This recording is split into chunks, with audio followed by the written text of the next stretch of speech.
Hey there. It's another beautiful day and I've got my coffee. Let's watch some stuff. Hey, figure one, what do you see right now? I see a red apple on a plate in the center of the table, a drying rack with cups and a plate, and you standing nearby with your hand on the table. Great, can I have something to eat? Sure thing.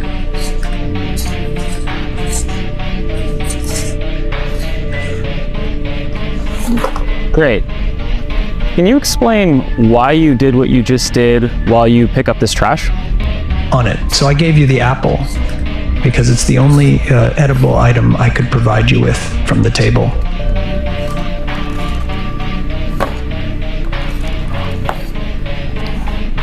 Great. So, based on the scene right now, where do you think the dishes in front of you go next? The dishes on the table, like that plate and cup, are likely to go into the drying rack next. Great. Can you put them there? Of course.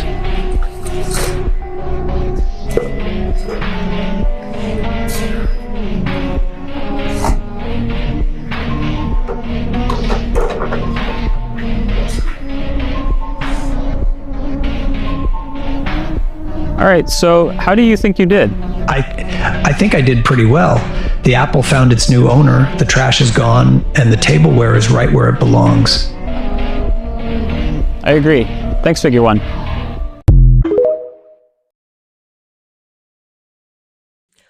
I think it's super creepy the way they give these robots natural sounding voices. I know wow. I know that the robot used rationale in that situation to determine what to do next. And yeah, that's a little creepy, but teaching a machine a sequence of responses based on items presented is basically just code, right? But the voice is what gets me because it sounds so human, and that is just super weird. Hey, I just want to take a second. Thank you so much for joining me for today's coffee talk. If you're having a good time, maybe you consider hitting that subscribe button and come back tomorrow because I'm making a new video every day. It might sound crazy at first, but satellites do not exist. NASA claims to have satellites, space stations, and telescopes out in outer space, sending back fake CGI images and videos for everyone to eat up. The truth is, however, these are all hoaxes, and that explains all of the terrible CGI editing we receive. Just think about it. If there are really over 10,000 satellites orbiting Earth as we speak right now, then why can't we see any pass in front of the moon? Not even small specks.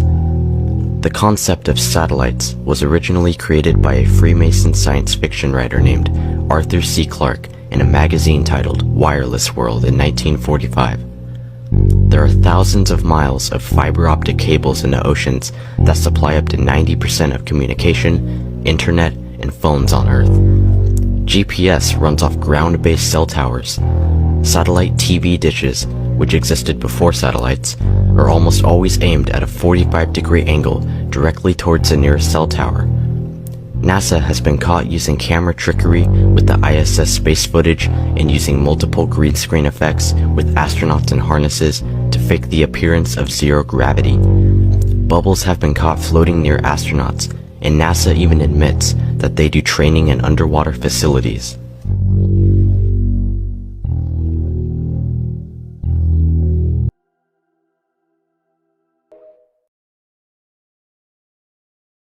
I totally understand how the thought of satellites in outer space can be discredited because there is so much technology on the ground that is for our cell phones, and it's for cable and for internet and all of that stuff, and everything runs on the ground and the towers. And I totally get how you can be like, no, there's nothing out in space. Why would we need stuff out in space when we have all of this stuff here?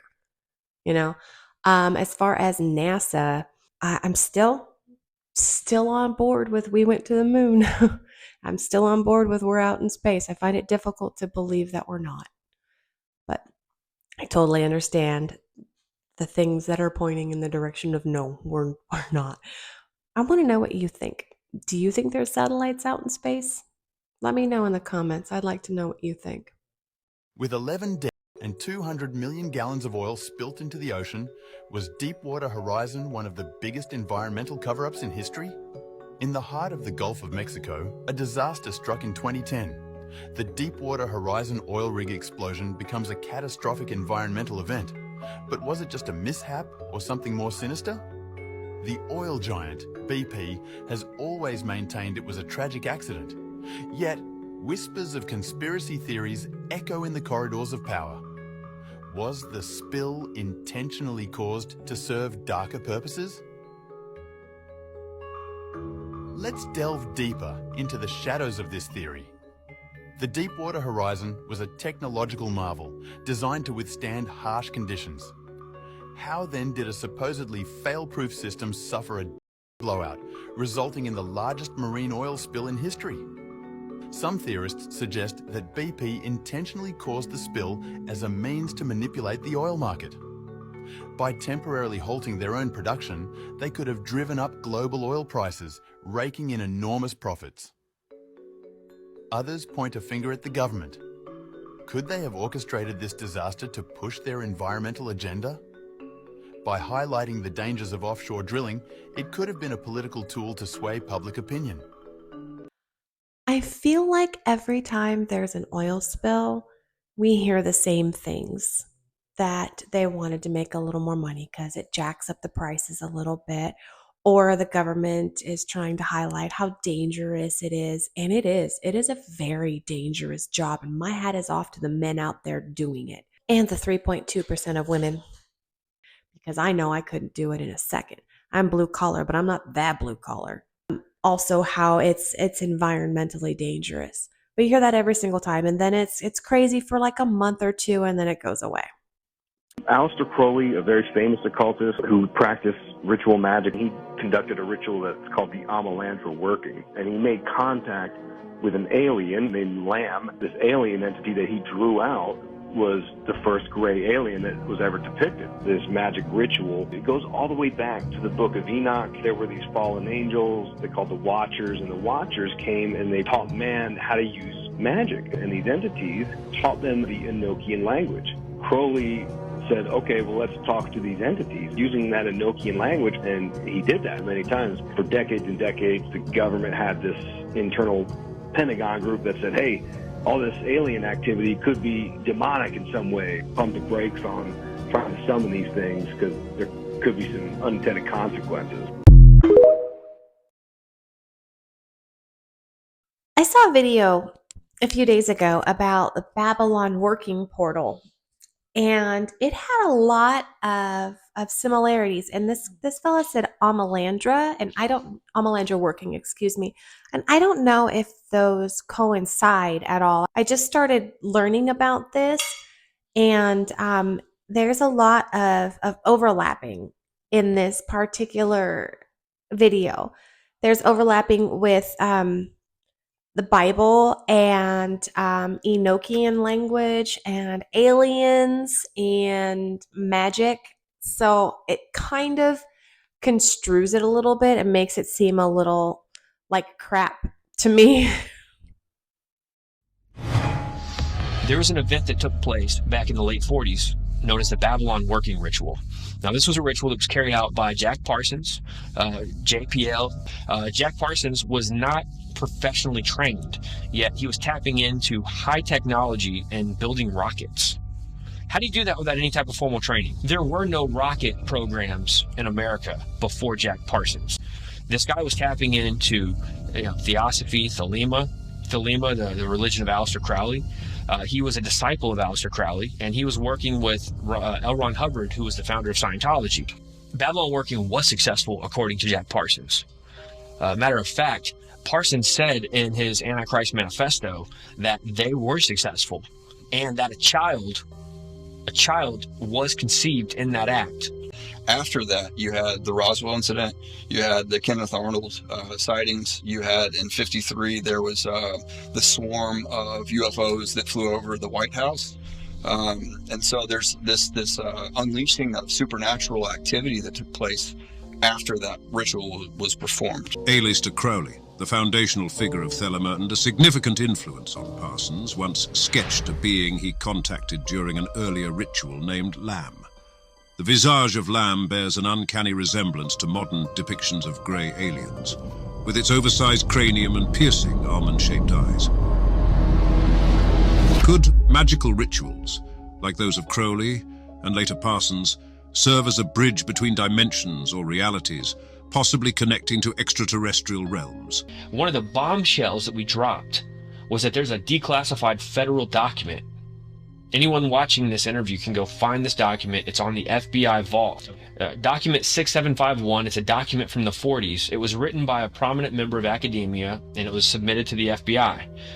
In this document, they make a case that entities are not space aliens, but that they're interdimensional or extra-dimensional entities that are crossing over from a plane known as the ethereal plane. Now, we know, as researchers of the New Age movement, we know that that is where the ascended masters are supposedly said to be on a high level. This ethereal plane is very popular, when you talk to people who astral project, people who channel, people who remote view, people who want to tap in or go on a trip, an ayahuasca trip, a DMT trip. I totally thought that this video would help me understand a little bit more about the Babylon working portal. But this is about the Babylon working ritual, which was performed to conceive a child. The portal, the video that I saw when they were talking about a portal, they had like brought forth the aliens, or this is where the aliens came from, and then somehow it produced the Whore of Babylon. It's a lot of hokey stuff, really. But aliens, yeah. We literally were re-engineered to become a slave race on this planet. The Anunnaki appeared to have arrived around 450,000 years ago. They said there was a being here that was already had their little communities and existences, but we were at a certain level, and they added their essence to us to genetically modify and create Homo sapiens sapien after many experiments. Enki had an idea, says, look, let us take the existing being on this planet and add our essence to them and get them to bear the load of the labor. So basically create a slave race. Not from dust, not from actual, like, the Bible says, you take some clay and wet clay and spit on it and blah, blah, blah. No, from taking a being that's here already, genetically tinkering with it, making it, inserting a worship gene, which we know the gene for worship was inserted into the genome. We know that for a fact now through genetic studies, and it can be turned on and it can also be turned off. We'll get them to worship us. They'll think we're God, and they'll do the work just to honor us. And they put them out there to do all the work and take the load away from the EGG, the working class Anunnaki. And that's how that initial war was kind of thwarted. And so that's what happened.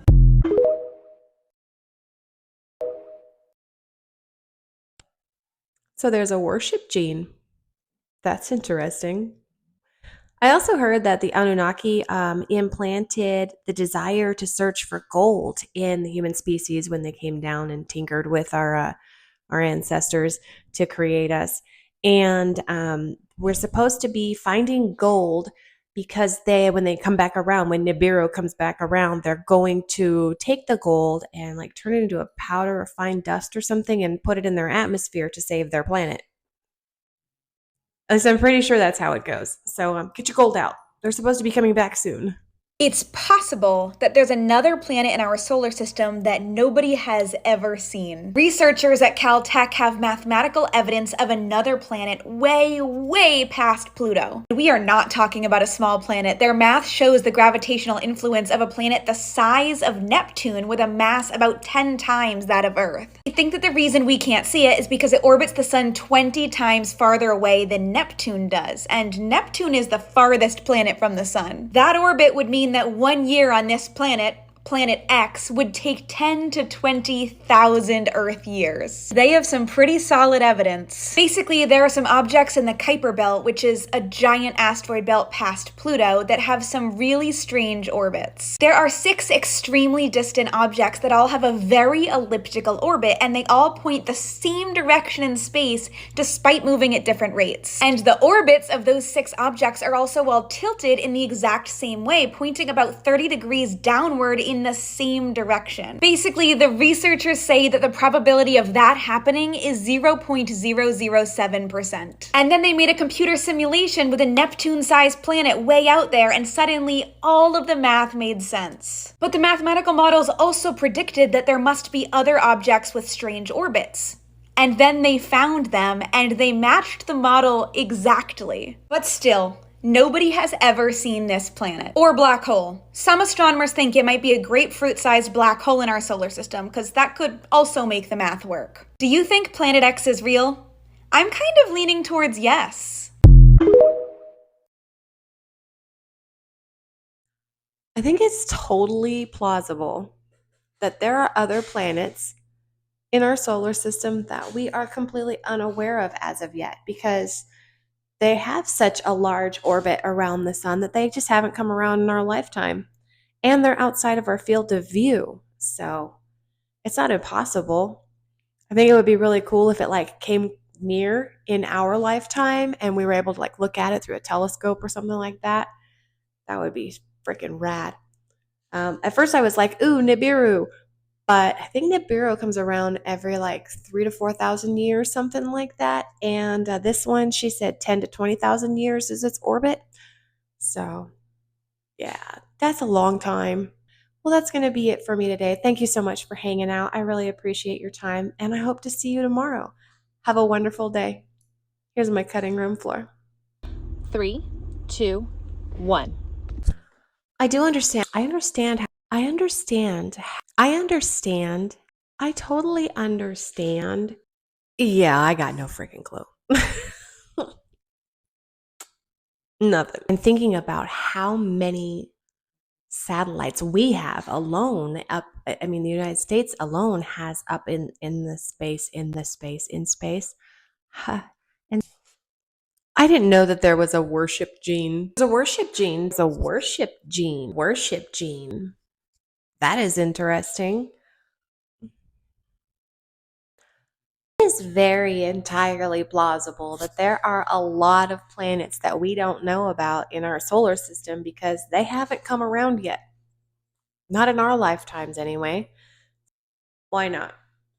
I'm on board. When is it supposed to come by? Does anybody know? Let me know. Well, I mean, it is super dangerous. It is an incredibly dangerous job, and my hat's off to those folks because that's insane. I could never do anything like that. And it's men, by the way. There you go. 96.8% men, to be accurate.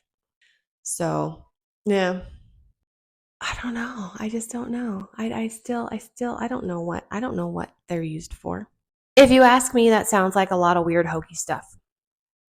They opened a portal to bring the Whore of Babylon. Yeah, I don't know. It's a lot of weird stuff. I mean, L. Ron Hubbard's involved in it, so it's definitely weird. He doesn't even seem to believe it because it's like, oh, that's where they supposedly are and all that whatnot. I have no clue what the hell they're used for. Or I just did a whole bunch and I didn't even record it. So